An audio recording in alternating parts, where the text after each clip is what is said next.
I'm sharing my quick and easy Instant Pot vegan potato soup. It's loaded with nutrition and it's working with what you've got in your pantry. It's coming up on the Last Minute Cook.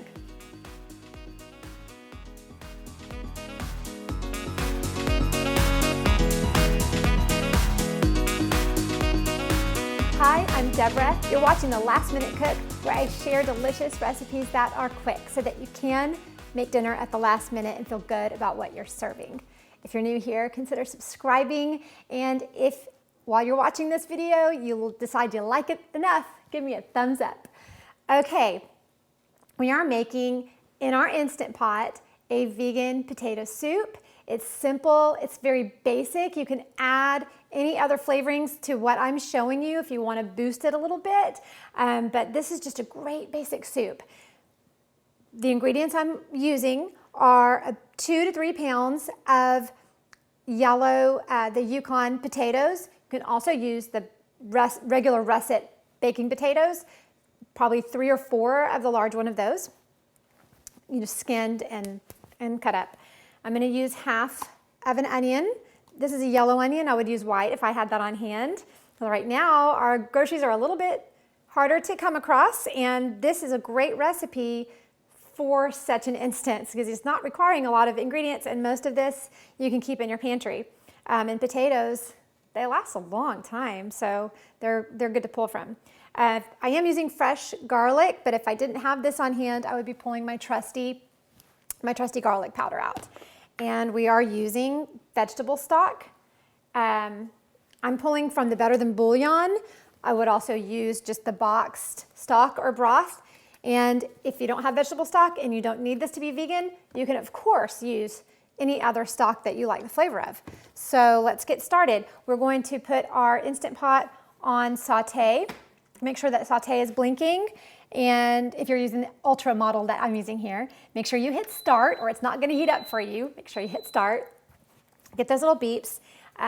We're gonna get the oil nice and hot, which I kind of already warmed mine up so we wouldn't have to wait too long for that to get going. And I'm gonna add just a little bit more. You're going about a couple of tablespoons worth of oil in there. You want enough oil to cook your onion in. They'll get cooked through and get nice and soft for you. So this is nice and hot. Let's get about half of our onion. Got that nice sizzle going in there. I'll save this for tomorrow. I like to keep my onion diced and in the fridge and ready to go for a few days. And I actually was talking to a friend about that, and she brought up a good question, which is because she had read the same things I have seen, which is you have to be careful with pre-slicing your onion. But if I'm cooking with it and I know I'm using it, same like the soup starters that you see in the grocery. They've got the onion, they've got the celery, and they've got the carrots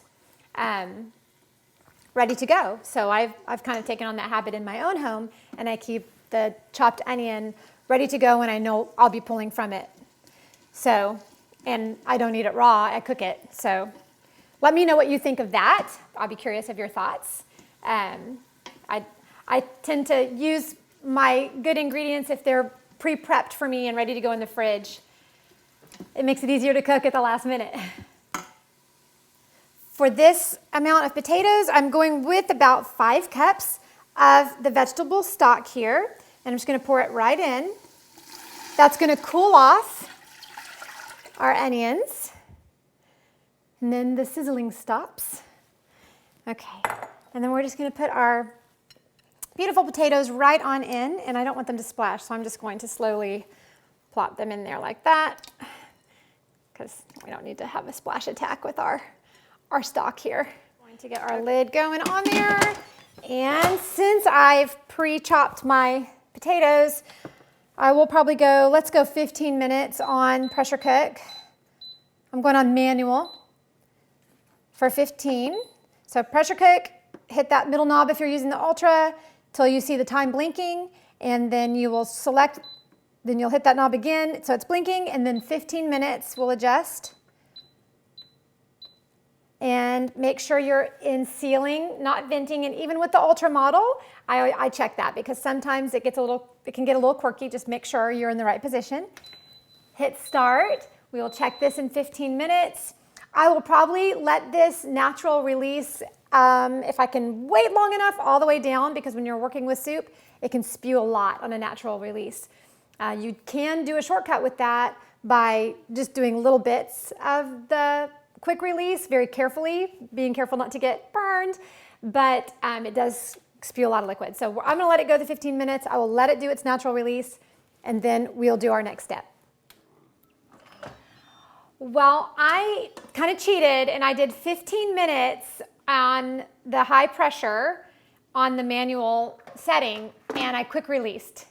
So, because we're hungry, and I didn't really allow any time for it to do any natural release. So I'm going to now go in here and just start mashing my potato up and feeling that it's soft enough to make sure it's nice and cooked. When you start your mashing, I'm hitting cancel so I don't keep getting all this heat. When you start your mashing, if you feel like your potatoes aren't cooked enough, you can always add a couple of minutes longer. Just start your cycle back over. It will come to pressure a lot faster second time around because it's already preheated. So we're just going ahead and checking this because we're hungry. So we're just going to take our potato masher and just get this mashed, and then we'll give it a taste. While I'm mashing this, I've got a couple of options for you for topping your potato soup with. You can use, of course, traditional cheese. At this point, if you're not looking for completely vegan and you just want to go vegetarian, this is when you would add sour cream or shredded cheese or any of that. You would not add that prior to cooking it. You would add it now. I'm keeping my potato soup completely vegan, and for my added nutritional boost, I am going to be adding this yeast seasoning, which gives us lots of B vitamins, and this stuff is so great. It's got a kind of cheese flavor to it, which if you've never had that, I know that sounds weird, like a cheese flavor, but it is really good. It's really, really, really good. And I use it a lot. I sprinkle it on salads. I put it in soups. I make sauces with it. So I definitely recommend, if you've not ever tried this, to check it out. I'll put a link down below for it, but definitely check out nutritional yeast. It is not like baker's yeast. It's not gonna cause like rising of your bread. It's a nutritional yeast. Okay, once we've got that all mashed, we will get our soup in here, and you can, at this point, assess your soup, and if you like it more thin, you can then add more of your stock if you want to go more, but I like mine kind of a hearty soup.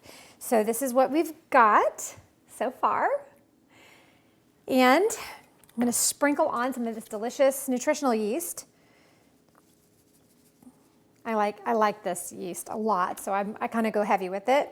Just a good sprinkle of that. And green onion. I love green onion on potato soup. It is like, I almost don't want potato soup without green onion on it. The combination is so good. But if I didn't have it, I would still make it because there's lots of good, healthy stuff in here. The onion, the garlic, the nutritional yeast, and I'm about to boost mine up. Turmeric's not for everybody, but I'm trying to have a little bit of turmeric every day, and pepper boosts the power, the nutritional benefits of turmeric when they're combined. And I love pepper on my baked potato soup anyway. I like lots of pepper, so I'm gonna throw that on there. I've cut back way on salt, but a little dash just for fun, and then I'll sprinkle. I'm gonna try it with this. Just a little bit, just so I get my little bit every day of my pep. I'm not good at every day. I gotta be honest with you. I'm not good about it every day. But when I'm eating something hearty enough to handle the strong flavor of turmeric, I try to sprinkle it on there with the pepper. Just, it helps me with like joint pains and things like that. It's just, it's very good for you. So let's give this a try with our green onion and our little bit of salt, just a little bit, just a little bit. Pepper, the nutritional yeast, and I personally am putting the turmeric on there, and I'm gonna mix it up and give it a try. Okay, It's gonna be super, super hot. So I'm gonna take a little tiny bite.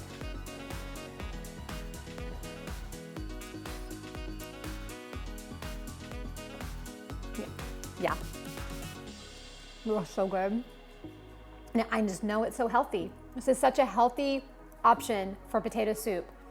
It's delicious. If you want a more traditional potato soup that's not vegan, that's loaded with butter and bacon and all of that, I do have that on my channel, so definitely check that out. It's also delicious. But when we're going on the healthier side of it, this is deliciously good. And that's it. That was 15 minutes in the Instant Pot. I quick released it. Just be careful when you do the quick release because it is a lot of steam coming out of there. And dinner's ready. I hope you enjoyed the video. Give me a thumbs up. If you haven't subscribed yet, please do that. Thank you so much for watching and buon appetito. See you next time.